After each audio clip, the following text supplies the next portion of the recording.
Good morning, everybody. Welcome to another episode of Empower and Elevate TV. I am Dr. T, business strategist and professor. And today's conversation is for the leaders who kept going when no one was clapping, for those who did the work in silence, trusting that preparation would one day meet purpose. I am honored with this guest. She is a powerhouse leader, a transformational speaker, and a visionary behind the Slay to Success brand. She is she has over 30 years of distinguished service in the United States Air Force. She knows firsthand what it means to lead at the highest levels and what it feels like to transition from uniform into rooms where your presence must speak before your resume does. She does not teach people how to blend in. She equips leaders, especially veterans and government professionals, to own the room, redefine their identity after service, and lead with clarity, confidence, and conviction. Her work sits at the intersection of faith, executive presence, and disciplined leadership. And today we're unpacking what it really means to move from wilderness to harvest, because wilderness isn't punishment, it's preparation. So I would like to welcome, without any further ado, Rochelle, the Slay Queen Hemmingway. Hello. Welcome, Queen. How are you doing today? I am doing exceptionally well. And being on the show with you. This is a treat. So I am so ready. So ready. Yes, and I will have the audience know I put on my Sunday's best, because when you are in the Queen's presence, let me tell you, she comes to slay. She does not come to play. No, that you got that right. That's that Yes. is that is the name of this game that we are in. So Mhm. I want to jump right in. This Okay. segment, we're going to talk about the wilderness a little bit. Mm. So when you hear the phrase the wilderness, what does it represent in leadership and in life? So wilderness, it means a lot of different things, but I would say this is where you're in the dark and you don't know what's happening. You don't know what's going on. You have zero clarity. You don't know, what's coming in front of you. It is the unknown. I've walked in the wilderness for quite some time, especially when I was in the uniform, because I felt like I was always on an island. When you get into the higher leadership roles, you start to feel that. Mhm. So I didn't know what was coming, and then I had to find the compass, and then I had to get back on track. But when I transitioned out of the military, I think I was in the wilderness for about 6 months. Mm. And that was where I just didn't know. I didn't know what I was going to do. I had no idea about my identity outside of the uniform. Trying to figure out who Rochelle was again was something when you're being called by your title for a very long time. So my last title was chief. So who am I outside of chief? And that could take some time, but for those that are transitioning out of either the military or the government space, because they're kind of the similar high structured conforming environments, um, you lose all three things at one time. You lose clarity, Mhm. you lose structure, and you lose the hierarchy, if you will, of military life. You lose your purpose too, I think. Yeah. Um, so those things you have to redefine. And it could take a minute if you're not paying close attention to. Mm. So looking back, and you kind of did answer this a little bit. How did you recognize that you were in that wilderness season, and even when you were still performing at such a high level? Mm.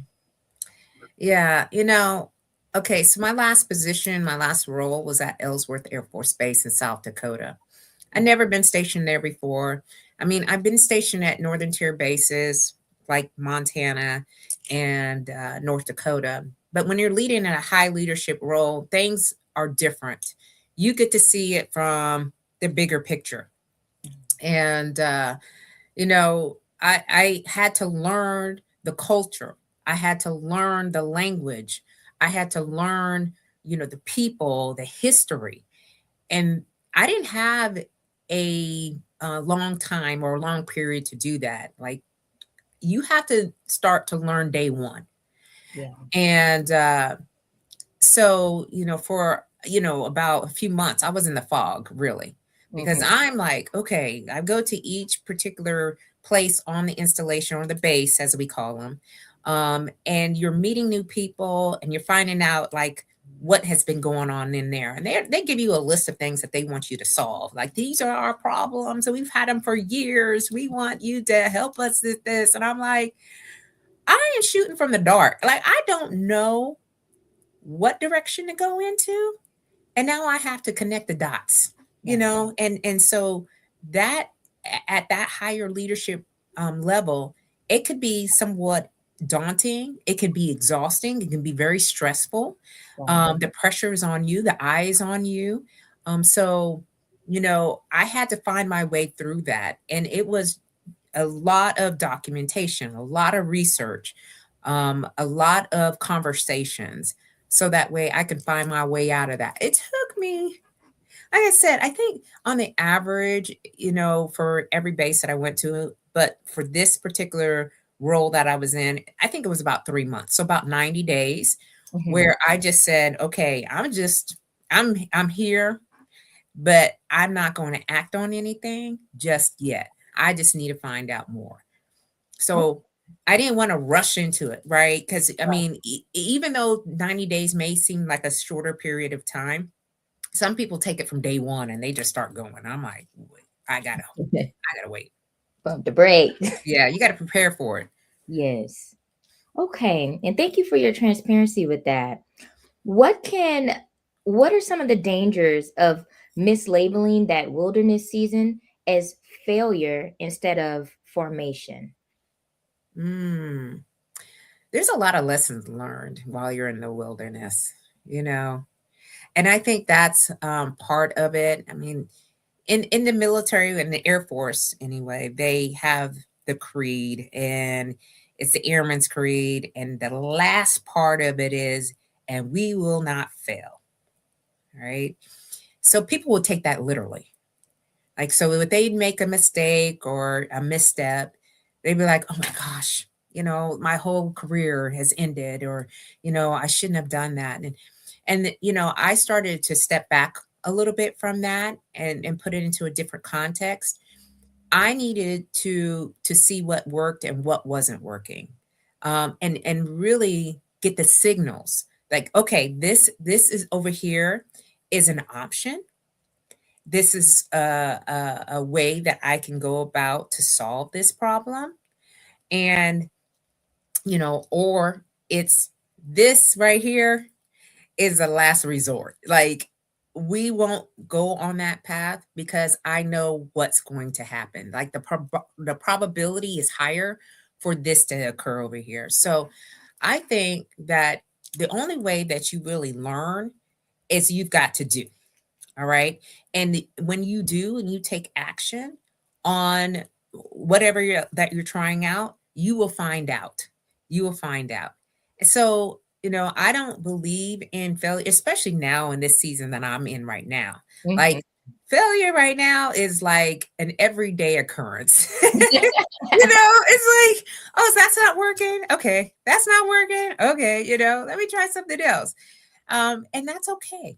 And Mhm. that's okay. So, yeah, it is definitely, it's one of those, the kind of like a vague topic that people, and they don't want to necessarily approach. But you can't find out if you don't know. Yeah. And I definitely I did some reframing on that as well. I'm like, I don't believe in failure anymore. I'm either winning or I'm learning. And That's so right. That's that right. those are the only two. Yeah. Um, so moving on to this next segment, I kind of want to talk about identity after transition. Mm. So you have led in highly structured environments. What was some of the hardest internal shifts when that structure kind of fell away? Well, I think I was alluding to it earlier, when there's no title, there's no uniform, Hmm. there's no role, there's no position, there's no car parking space. Okay. Because again, when you get to higher leadership roles, you have your own parking space, You get your own house, your own office. There's a Mhm. lot that goes into that. And then literally overnight, that changes where none of that exists anymore. Yeah. So, identity is who you are without the rank, without the grades, without the role, or even if you're in the business mindset, revenue, right? Um, and I think, finding your purpose is that expression through action. So when I started to look at how to transition out of the military, I wanted to rediscover me. And Mhm. rediscovering me there was a lot of questions I was beginning to ask myself, such as, what really makes my heart sing? What can I do all day and not even pay attention to the time? What comes naturally for me? Mhm. What gives me more joy? What helps me to show up more confidently? Mhm. How can I express that in such a way where I say less? All right. So, because I talked a lot and I still talk a lot now because, I speak and, do facilitations and workshops. But when I enter into a new space, they see the identity of the woman. They don't know that I was in the military unless I say so, right? And I think too many times we get so wrapped up into those years of service and we lead with that. Mhm. And that could scare people. It's Mm. a little intimidating to hear. Oh, Mhm. you served for how many years in the military? Military is not for everybody. Mhm. So, I wanted to invite more people into my, community. And the way that I needed to do that is to find out the different parts of me that I wanted to express. So, Thank you. Well, thank you for that transparency. yeah. Mhm. How was it how did you go about separating who you are now, like, and finding yourself and rediscovering yourself from what you've done? Because you've done the things, you've done a lot, and so and for a long time that was who you were. So how did you go about separating your identities now?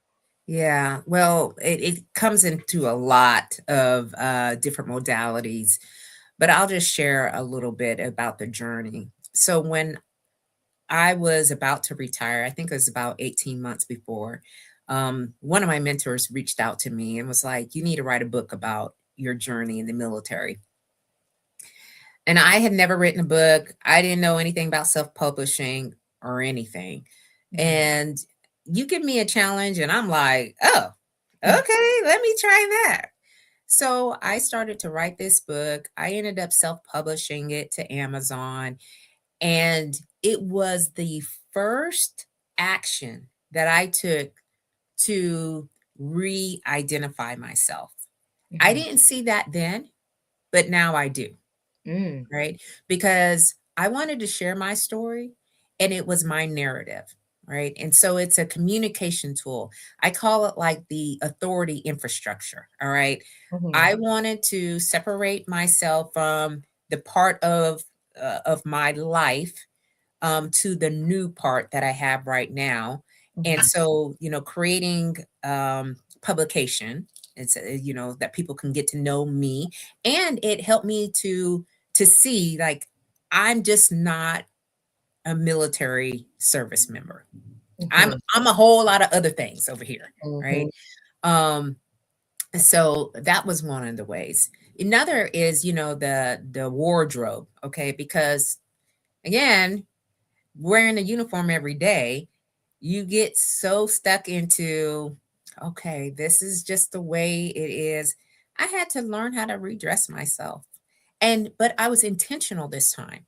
Mhm. Like I buy things that bring the right vibe, and it's all about showing up and how do you want to be perceived. Mm. So I'm a little classy. Mhm. but sassy at the same time. I have a whole like, it's always pink because pink, the meaning of pink Mhm. is deep and it's extreme from being in the uniform. All Yes. right. And so it's a message because when I tell you after getting to know you for a while that I was in the military for a very long time, there's another psychological I think it's like a switch, if you will, like, wow, like, you know, how did you get there? Right. So that is just yet one of the I had to break out the acronyms, the language. You had to translate differently. I don't use a bunch of acronyms now unless I'm in military saturated environments Mhm. where I know what they're talking about. But when I'm out and about regularly, and too many of us that are in those highly conforming environments, we're still talking in those particular ways where people are like, We don't even understand what you're saying." You know, what are you Mhm. talking about? Yes. So it takes a minute to process, right? But we have to create systems for ourselves so that way we have, a new way of how we reintroduce ourselves into the world. I love that. Mhm. What is an identity mistake that you see transitioning leaders make that keeps them stuck? Well, they live in the past. They live in what they were. I'm a visionary where I'm living in a way of where I want to be. All right. In the becoming. How do you become whatever you say you're wanting to be? Okay. So, um, when I retired, I decided, you know what? I really do like leadership. I like just the philosophy of leadership, the art and science behind it. Mm. I did the lived leadership experience while I was in the military, but I didn't really get the formal, to allow both of them to connect, right? So I enrolled and got my master's degree in strategic leadership after I retired. Mm. And then while I was, in this whole degree, and I was doing, papers and I was writing out and said, well, what is the one thing that I really am intrigued about in leadership? And it came down to the image part, Mhm. right? Because I did it very well when I was in military. How does that look now after? So I got my certification as an image consultant. And I learned, all the different, areas of imaging. And those two things alone helped me to transform into where I want to go.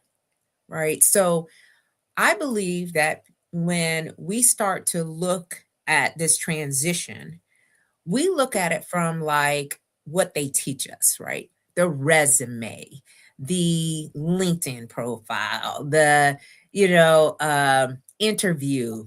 How do you approach those things? And all of that is great. There's nothing wrong with that. But who are you at your core? Mhm. Because you could be setting yourself up for something that you're going to be miserable in. And I didn't want to be doing that. I wanted to use the skills that I already have and the core values that really are close to me. And what I'm doing is a calling. It's the long arc. All Mhm. right. It is about what we build over time. And so I think differently now. I think a lot differently than I was in Newport. I got capped when I was in the military. There was no E10. So Chief Master Sergeant in the Air Force is equivalent to E9 rating for those that, are not familiar with the military. There's no E10.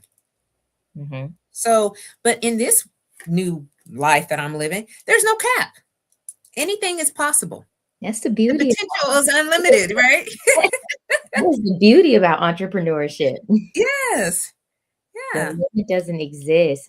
Can you tell me, because we didn't really touch on this much, but what is the importance of executive presence? Because a lot of people, they don't really it's one of those harsh realities that I think a lot of people don't accept necessarily, like, the way I look, the way I show up, What is the importance of that? It's everything when you're transitioning out of the military.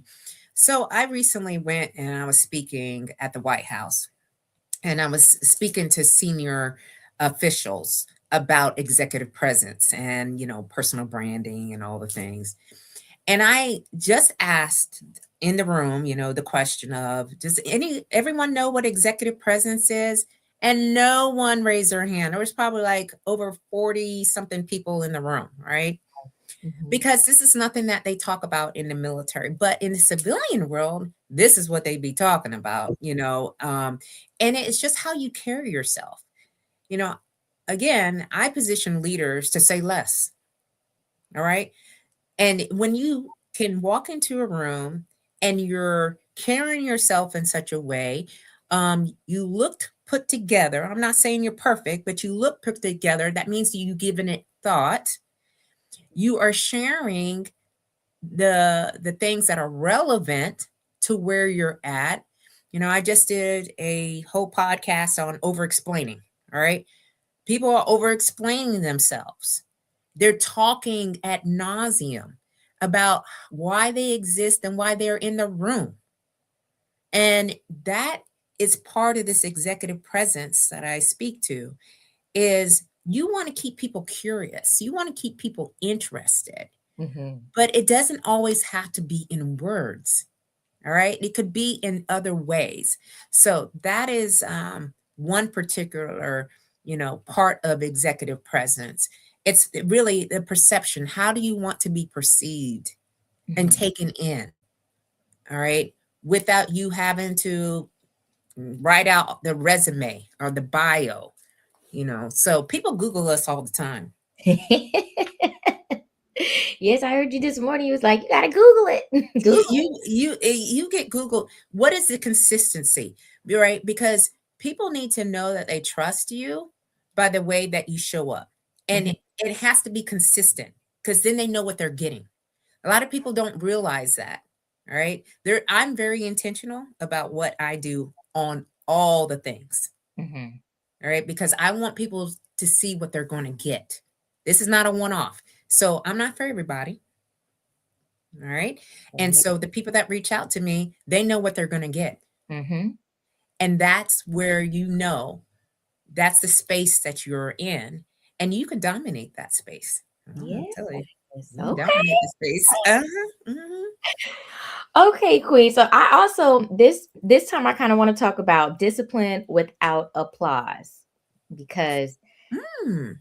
you've got to, in entrepreneurship, I feel like there's a lot of things that go on behind the scenes, behind closed doors, that nobody knows about. There's a lot of work that gets put in, and you still kind of have to maintain that discipline, that consistency. You're showing up even when it doesn't look like you're in the harvest. It's looking like, is this working out? Should I should I be pivoting? So, what disciplines sustained you when the results weren't visible? Wow. Um, so when I first started out entrepreneurship, there was it was just doing, and I wasn't really tracking. Y'all, I was just a mess. I was thinking, oh, okay, let me try this out today, and then tomorrow I'll do something else, and then I get upset and get frustrated because I'm like, nothing's happening. Nothing's happening here, right? Well, I had to again, like, take a look at what I was doing. Mhm. And this is the deep revelation that I had. I was able to serve for 30 years in the Air Force. Mhm. That chapter 1 to chapter 30, there was a lot that was happening, and it wasn't overnight. So entrepreneurship is the same way, right? You have to do things over and over and over and over again. It takes about 7 to 12 touch points for someone to really start to learn you, right? And I saw that when I was in the military too. Mhm. So having the discipline to do the right things, all right? Because you could be doing a whole lot of stuff, all right, but doing the right things Mhm. that you can see that there is something happening. So the perfect example that I want to share is the LinkedIn, okay? Because that LinkedIn is my trusted platform. Yeah, I swear by LinkedIn. Okay, if you're not on LinkedIn, as an entrepreneur or community leader or someone's looking for their next career move, I highly recommend that you get there. All right. Um, I started out with 0 followers right after I retired from the military. And working my way to, and it's not all about, the number, if you will, it's the quality of individuals that are in your network because they are now the brand ambassadors for you, Mhm. right? But you have to be consistent in that space. You have to be showing up and in different ways. And so I started to learn, okay, every day. All right. Monday, here's what I do on LinkedIn. Tuesday, here's what I do on LinkedIn. Wednesday, here's what I do.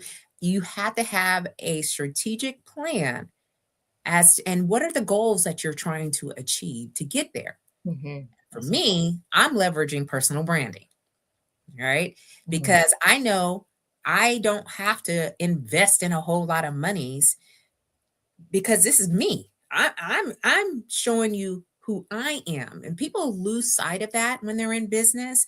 They think that the business front is actually the identity of the business, and it's actually you. People are buying from you because they know, like, and trust you. All right. Mhm. But they got to know you. So, Mhm. how do you get them to know you? You got to be able to share information to give them the clues, the breadcrumbs, if you will, of Mhm. who you are. Right.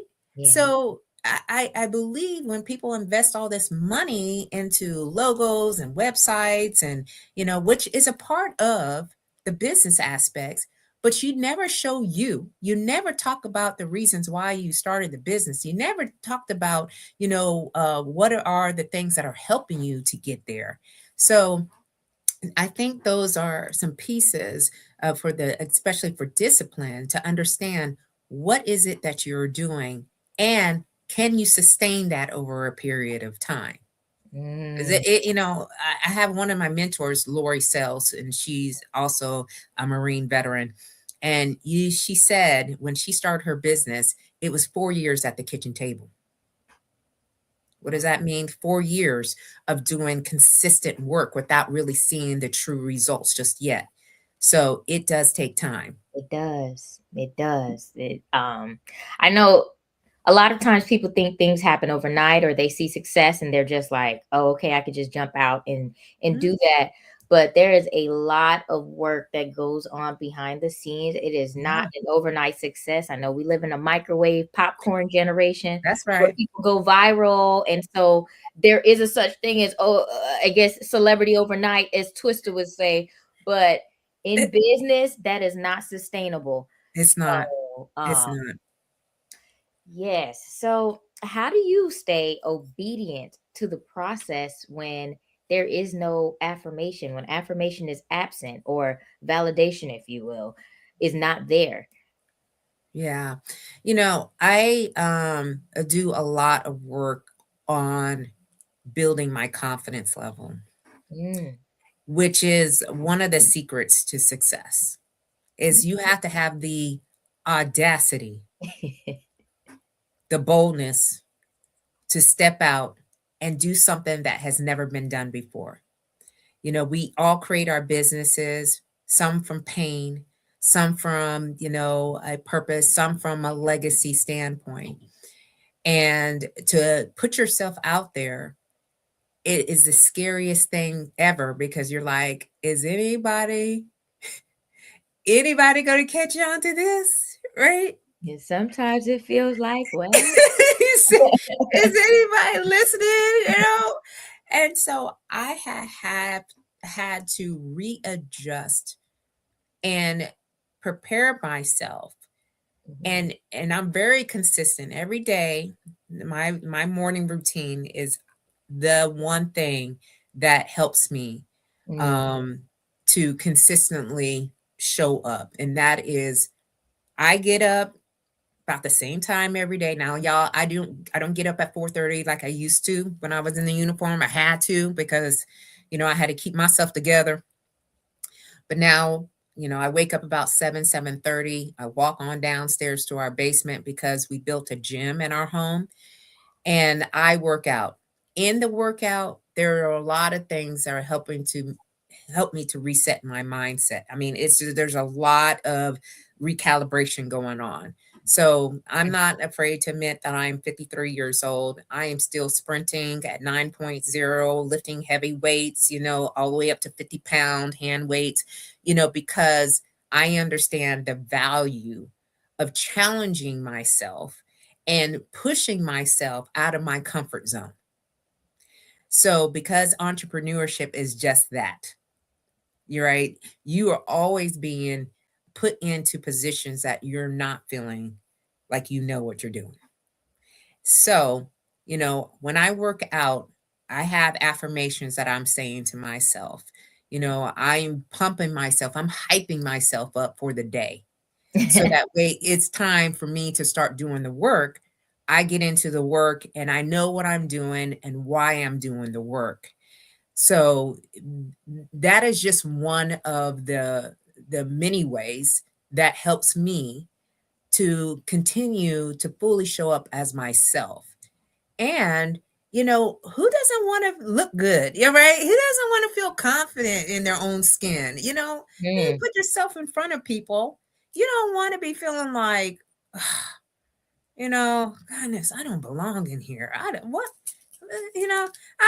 I'm always saying, head up, pull yourself up, try lengthen yourself, give the opportunity to invite people in, and that takes confidence. It does. It So does. yeah, And working out definitely gives you that clarity, and because I added that to my routine, and that is something that is like unnecessary. I've got to, if I don't start the morning, I'm like I'm behind, but it has to get done during the day at some point because absolutely. I got to get that clarity. That Yep, then of course you do feel better. You feel like you it's a do. win for yourself. It's a win for your mental health. It's a win for your Yes, body. And lifting, that is important. Like, I don't know if people pick that up, but if you're still lifting weights at your age, and then because we're only getting older, yep, and first thing that women lose especially is muscle mass. And exactly. if you're losing muscle mass, when you get older, things are going to become hard picking up, just lifting things up, so all of that is just important just to your overall just good physical health. It is. And it's part of my brand. It's just what I do. And that's what I help other leaders to see, especially leaders of Slave Nation. All Mhm. right. Leaders of Slave Nation, we make sure that those things are taken care of. It is part of our daily routine. This is part of who you are Mhm. because we have a lot of people who are following us. We have a lot of people who are looking to us. And so we are the example. So Mhm. that's what I always, I knew that when I was in military, but it's more important now, because the way that I see longevity is different than I saw it when I was in the military. I need to be strong. I need to be well. I need to feel good even as I mature and age, because I have a lot to do. So I'm not trying to be laid up, sickly. Ah, Yeah, I'm not feeling my right. back, my back. That's not what we're doing. Yes. Well, can you talk about a time that you kind of felt like quitting was the more logical option, but Mm, obedience mattered more? yeah. You know, I think, I don't know. I think every month or so, I go into, I just gonna step away, step back, and just do something else, right? But then I think about what I have accomplished so far The impact. and the work that still yet to be done.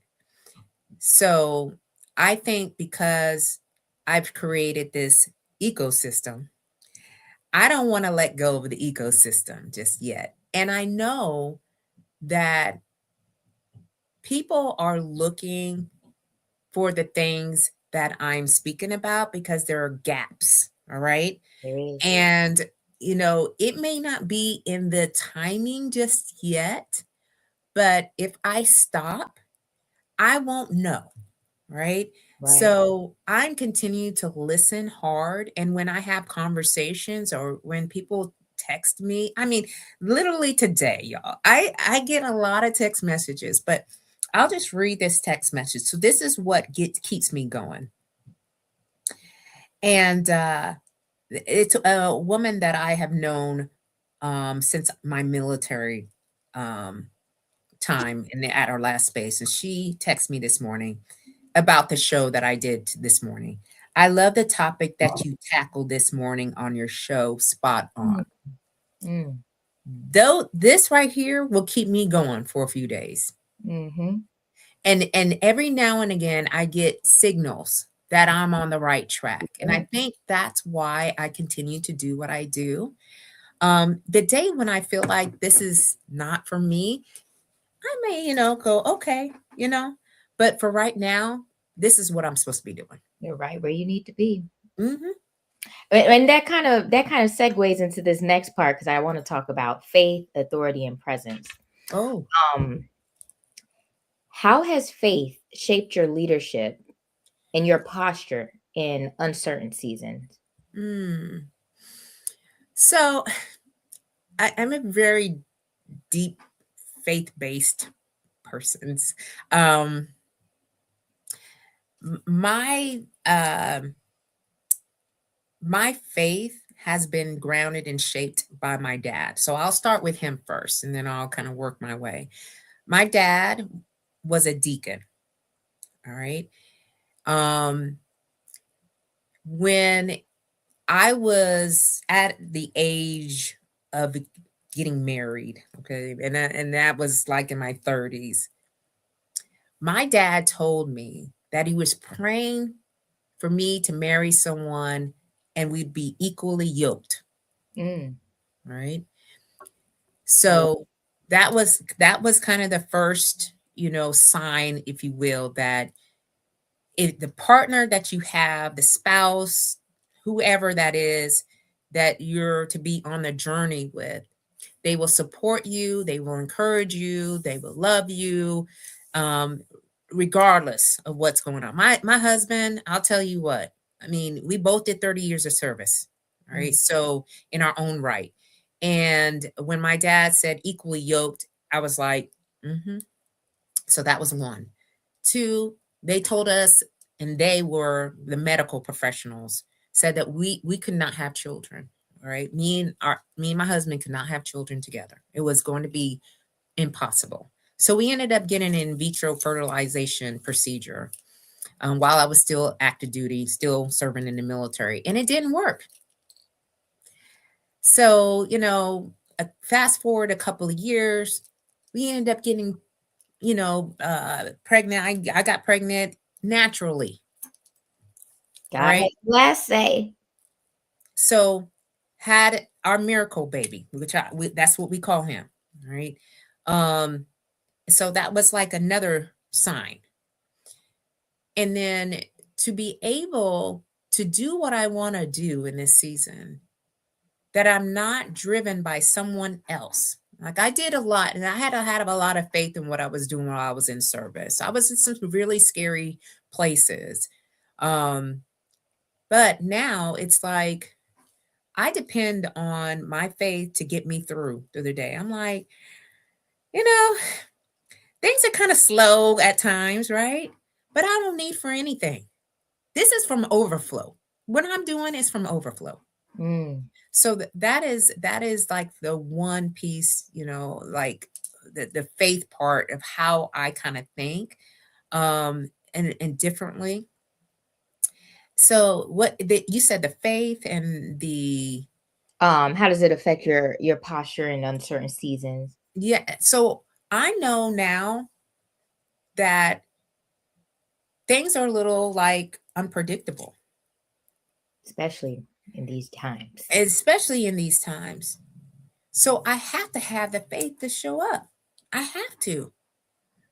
And so I get like gifts and so forth. And so one of the gifts that I got a few years ago was, Jeremiah 29:11, where it shows that it says that your steps have already been ordered.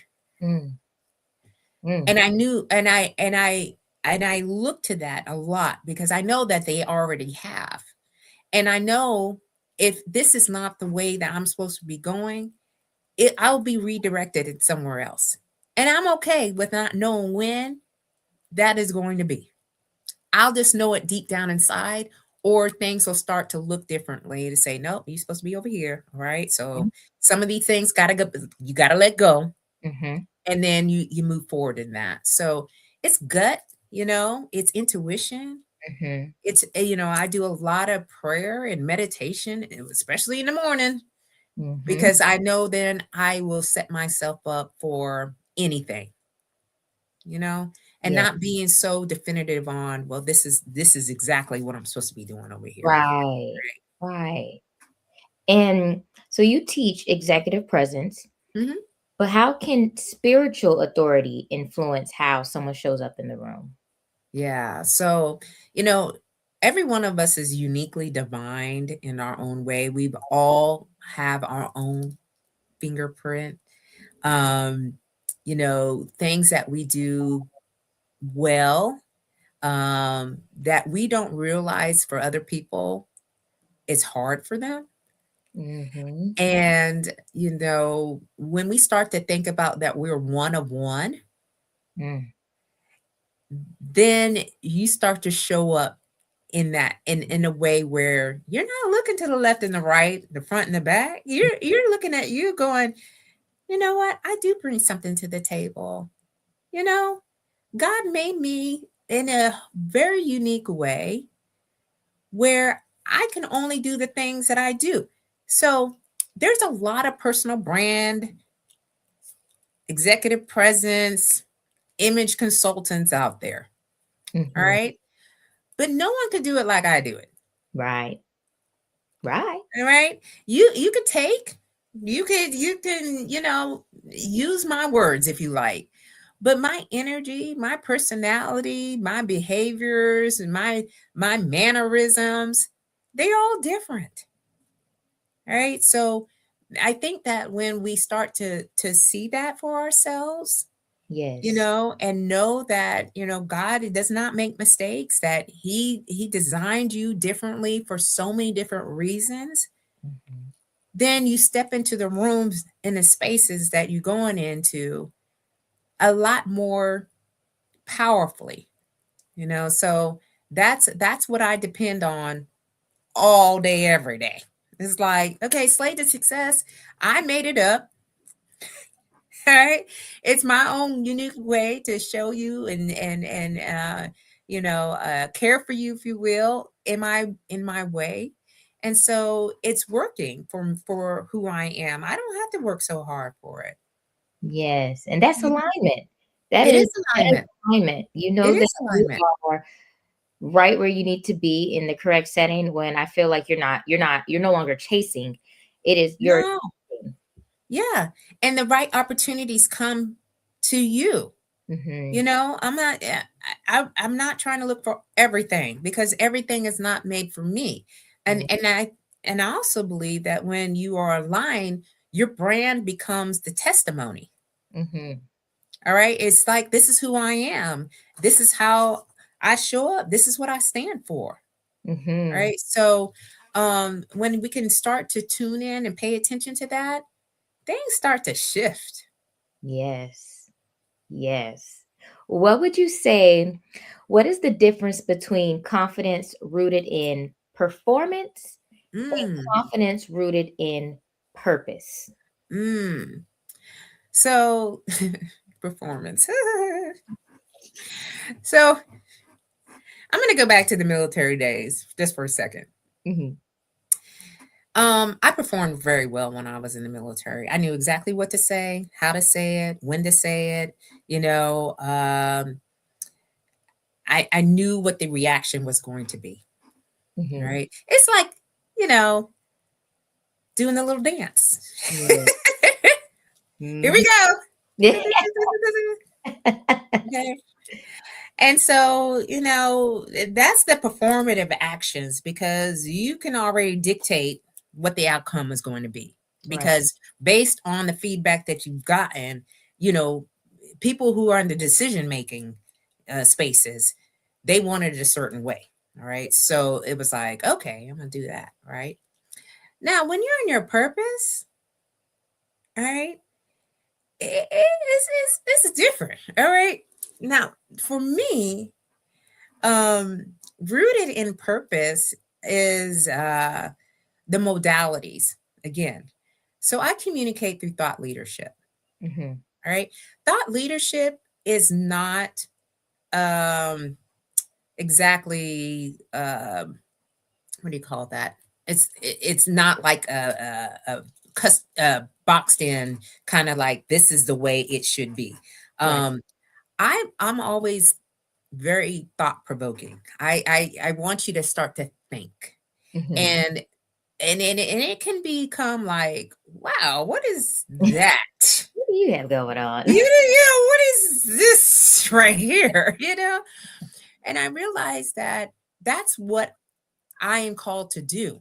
I Mm-hmm. am called to get you to think, all right? To start to adjust, to not think that you have to have everything checked off, I's dotted, T's crossed, right? So when you are in your purpose, it is very organic, Mm-hmm. right?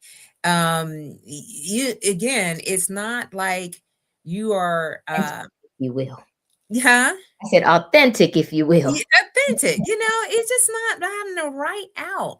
When I post on LinkedIn, it's literally the night before that Mm-hmm. I'm thinking through of like, okay, what thought do I have today? It's not like, I planned this thing out, 2 years ago, and here we are. Like this just falls on the calendar, and I'm supposed to be talking about this, right? So I think that people, when they see that they can start to really work into the purpose and more and more, excuse me, less than in the performance space, that Mm-hmm. they will find it to be a lot more easier for them to navigate through. Wow. I Mhm, love that. I love that. mhm. Well, I have one last section and we're going to be wrapping this up. Okay. Um, legacy and impact. Mm. What does harvest look like for you in this current season? Oh. Well, I am in my harvest season. Um, because I look back when I retired, and I think about like how I stepped out, and I was just like, I don't even know. I'm just gonna try. And in this season, I am hashtag booked and busy for the right reasons. All right. So when you plant the seeds, all right, because you got to start planting seeds. The seeds have to grow. Okay. They do. Especially if you're watering them right. Um, so, you know, I can see now it's like being asked to go speak in the right rooms to the right people for the right reasons. Being asked to go and do presentations, like going to the White House in December. I'm just going to say right now, y'all, okay, I'm still on a high from that because a lot of people don't get to go to the White House. They have never been to the White House. Some people have, they'll leave from this earth and never really understand the Mhm. magnitude of that. And it was literally from me being me, Wow. literally. And, when I was in the space and I was talking, then we got invited back to go back and eat in the Navy mess in the White House. My husband even said, I'm just here on your coattails. that's all. Yeah, I'm out here, benefiting from the work that you put in. And I was like, yeah, okay. And so, being asked to go and to share and be on panels and, give insight or special events, that's literally what I've been working towards Yes. is, helping to see other people that they can do it too. Mm-hmm. This is not about the me and the ego and all that. It's literally you can do it too, queen or Mm-hmm. king, because there's some kings following me too. Um and I think that is the beauty of what you can do. Now, I call myself a social entrepreneur, Mm-hmm. because I am doing social work. I am in the business of creating people as a whole. All right, because when you can create a person whole Mm-hmm. through the different dimensions that I share, generations change. All right, Yes. so the trajectory of our family line has already been changed and rewritten when me and my husband retired from the military after serving for 30 years. That was just the one mark. All right, and it reset the tone for the entire family on both sides.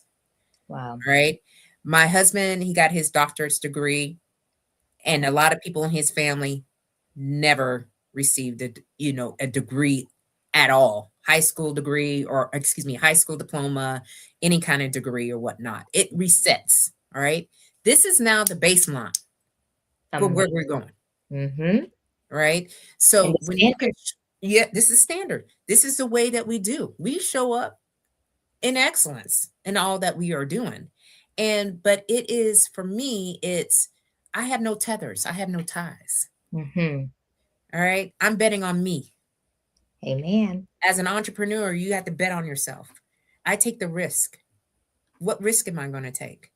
And I Wow. think that's what people want to do more of. They just don't know how to get started. And I'm the catalyst. I'm the fire starter.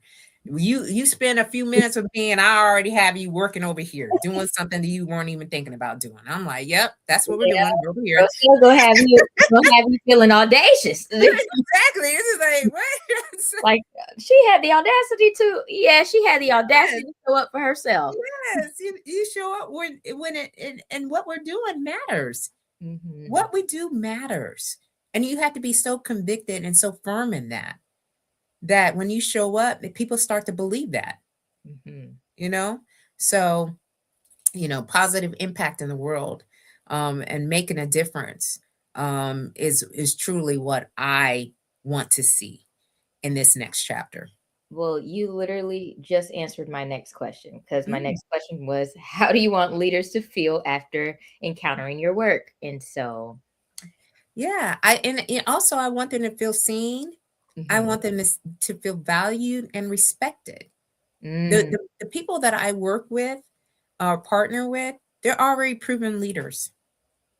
All right, they've been there and done that and got a T-shirt, and now they wanting to do something like an offspring of where they were at, but Mm-hmm. they don't know exactly what that looks like for them. And Mm. so it's like creating the whole, it's like the whole person effect, all right? And Wow. we're doing it where they can have a springboard. All right, now this is your springboard to set you off to go and do whatever it is you want. And here's some options. All right, I make suggestions, you make decisions. All right, here's some options for you to do. And the people, I tell you, y'all are just look, I just sit back and I'm like, yeah, you don't want this.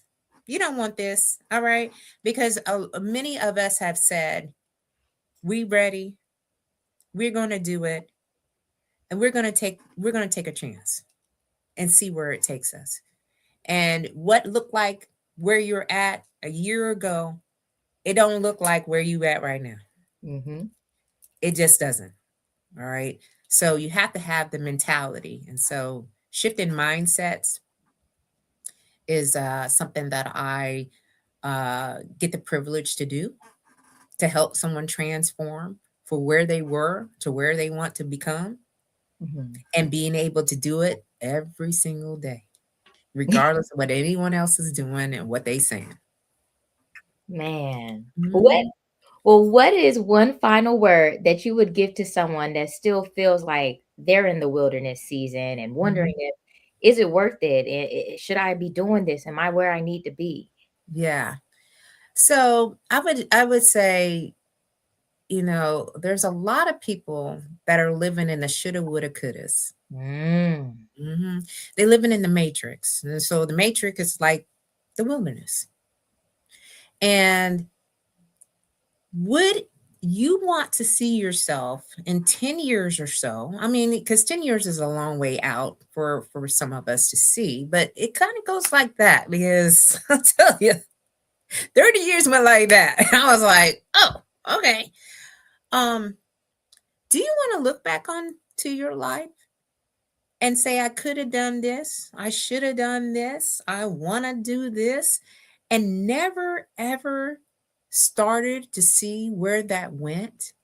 I'm Mm. not saying quit the job or, retire early or, get out of something that you already have that's, being sustainable and keeping um, the livelihood for yourself and your family.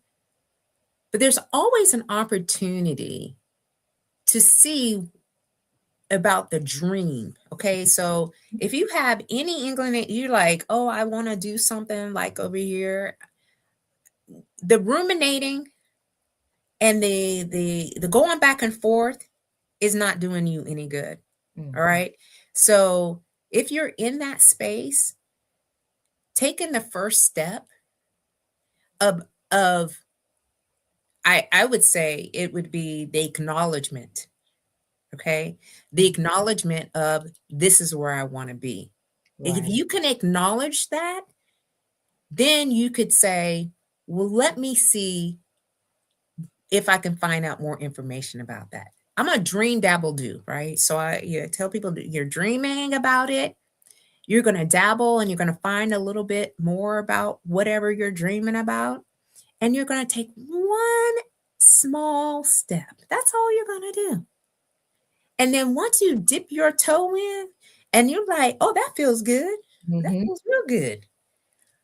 Then you start to dip all them toes in there. And then you'll be finding out like you got into yourself a whole nother thing happening for yourself, right? And you will be surprised. You will be more than surprised at what you find. And if anything, it's self-development.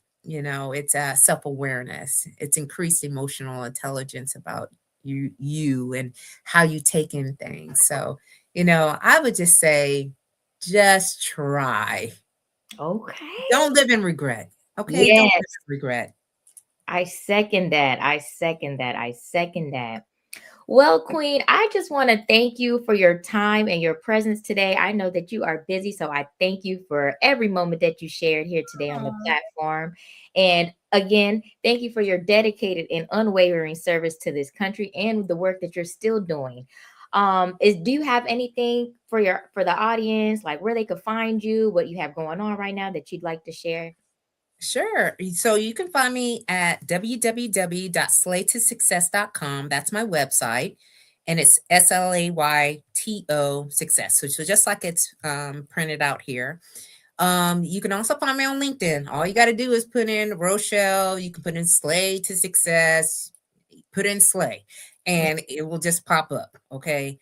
I have right now an opportunity for some of us that are over explaining ourselves. All right. Because we are talking through, circling around, and we don't know how to reintroduce ourselves into the world. It's part of the L in Slay, which is lead out loud. So, and I don't know if I shared what Slay meant. So, In my So first let me question just to you. let me just leave this with y'all before we step out of here. So slay means to kill it, to dominate it, and to nail it, to be on point, to impress greatly, and to dream big and work hard until you own it. Now, it is also a framework. It's a Slate to Success proprietary framework that I have used to help my clients go from being lost to, taking action. And that is stay ready to be ready, lead out loud, a sense of community, and you are built to last. Well, the L is leadership, okay? And in leadership, we're talking about how to translate our language. Well, Mhm. one of the things that we need to stop doing is stop explaining ourselves when we go into particular places. We don't have to give them all the A to Z on how we are great leaders. We're not doing that. Okay. We're going to tell them what we do. So I position you to share exactly the concise information with a step by step process. So that's happening on Wednesday at 12 p.m. Eastern Standard Time, which is the January 28th. So you can go to the website and you can see the events. You go on LinkedIn, it's on there too. All right. So I hope to see you all there, especially if you want to get started in this journey of slaying to success. Okay. Yes. Well, thank you so much, Queen. And if this conversation resonated with anybody, I need you guys to like and subscribe. Turn your notifications on. And remember that the wilderness is never time wasted and your harvest is closer than you think. All Oh, right. Well, bye, everybody. bye.